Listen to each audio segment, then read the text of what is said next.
this was 7 in the morning, so there's a lot of cars coming down here. And yeah, just the fact she wasn't hit is amazing.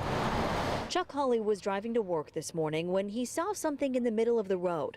At first, he couldn't tell what it was, and he saw several cars pass right over it.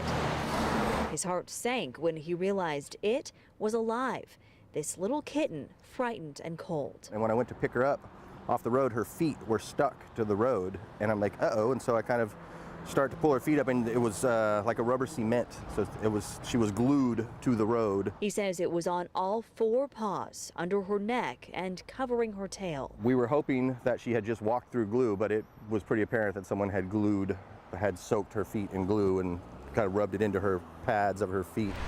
I think the way she was sitting, someone actually went out and put her there, because there was no glue feet prints around. It was just a glob of glue just under her. He took the kitten, only 5 weeks old, to the Silver Creek Animal Clinic, where veterinarians had to use mineral oil to get the glue out.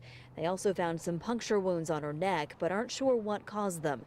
Dr. Jenny Bate has never seen anything like this before. I mean, what can you think when something like that happens? I mean, your first reaction is disgust, and then thinking what could cause a person to do something like that. There's no doubt in her mind either. This was no accident. It had to happen intentionally. Somebody put that glue there. I don't know how or why or anything, but yeah, I mean, somebody did that.